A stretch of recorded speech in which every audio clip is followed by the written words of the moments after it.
ਤੁਹਾਡੇ ਕੋਲ टाइम ਲੈਣਾ दुनिया ਦਾ ਮੁਸ਼ਕਿਲ ਤਰੀਨ ਗੱਲ ਹੈ ਸਿਰਫ ਟੁਰਦੇ ਟੁਰਦੇ ਕਰ ਲਓ मीटिंग है ਸਿਰਫ ਟੁਰਦੇ ਟੁਰਦੇ ਓਏ यार ਤੁਸੀਂ ਤੇ ਭਾਈਏ ਇੰਨਾ ਕਰੋ साढ़े भी सीसीपीओ ने की हो गया अस्सलाम वालेकुम क्या हाल है कैसे हैं सर ठीक ठाक है मिजाज कैसे सर आपने माशाल्लाह इतना अच्छा विंटर फेस्टिवल का इस्तेमाम किया है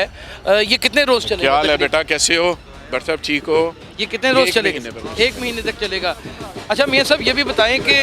यहाँ पर सिक्योरिटी के इंतजाम जैसे आ जाएं ये ऐसे ही रहेंगे इंशाल्लाह इंतजाम चलेंगे जी इंशाल्लाह तो चलेंगे आपने कंफर्मेशन की बात की है अभी मुलाजमीन की और माली हजरात की उनके बारे में आपका क्या कहना है ये इस मंथ में हो जाएगी इसका प्रोसेस है वो अडॉप्ट करेंगे उसके बाद बहुत शुक्रिया हमारे साथ सीनियर वजीर जनाब मियाँ असलम इकबाल थे नाज़रीन और अब हम कोशिश करेंगे बात करने की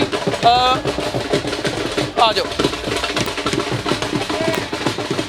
अस्सलाम वालेकुम बिग बॉस क्या हाल है सर 2 मिनट गल करनी है हाय हाय डॉगर साहब ਤੁਹਾਡੇ ਕੋਲ टाइम ਲੈਣਾ दुनिया ਦਾ ਮੁਸ਼ਕਿਲ ਤਰੀਨ ਗੱਲ ਹੈ ਸਿਰਫ ਟੁਰਦੇ ਟੁਰਦੇ ਕਰ ਲਓ मीटिंग है ਸਿਰਫ ਟੁਰਦੇ ਟੁਰਦੇ ਓਏ यार ਤੁਸੀਂ ਤੇ ਭਾਈਏ ਇੰਨਾ ਕਰੋ साढ़े भी सीसीपीओ ने की हो गया नाज़रीन आपने सीनियर वज़ीर पंजाब मियाँ असलम इकबाल से गुफ्तगू तो हमारी उर्दू वायरल की वसादत से सुनी लेकिन हमने सीसीपी लाहौर को जब रोका और उनसे कुछ सवालात करने की कोशिश की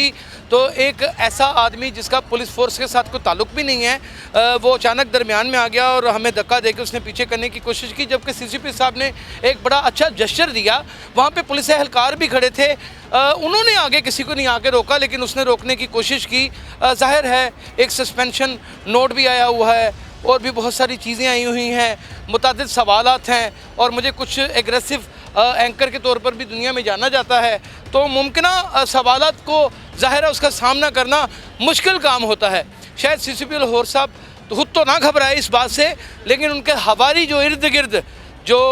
करछा तबका है वो अचानक घबरा गया और इस वक्त हम गिलानी पार्क में खड़े हैं और विंटर फेस्टिवल का आगाज़ हो चुका है यहाँ पे बुज़ुर्ग बच्चे बूढ़े नौजवान और बहुत सारे लोग आए हुए हैं और यहाँ पर सिक्योरिटी के भी बड़े सख्त किस्म के इंतज़ामात मौजूद हैं लेकिन आज आपने जो सीन मुलाहिज़ा फरमाया कि किस तरह रोका गया कहा भी कि यार ये हमारे भी सीसीपीओ हैं तुम्हारे अकेले के नहीं हैं लेकिन पता नहीं वो जो साथ एक खुद साख्ता पुलिस अफसर था उसे क्या दौरा पड़ा और उसे क्या कश पड़ गया कि सीनियर पुलिस अफसरान खड़े हैं उन्होंने रोका नहीं है ये जो सीसीपी साहब के साथ कड़छे हैं ना कड़छे ये दरअसल निज़ाम को दुरुस्त वो नहीं होने दे रहे और उसके ऊपर ये एक तजियाती रिपोर्ट थी जो आपकी खिदमत में मैंने पेश करनी थी अपना बहुत ख्याल रखिएगा अल्लाह हाफिज़।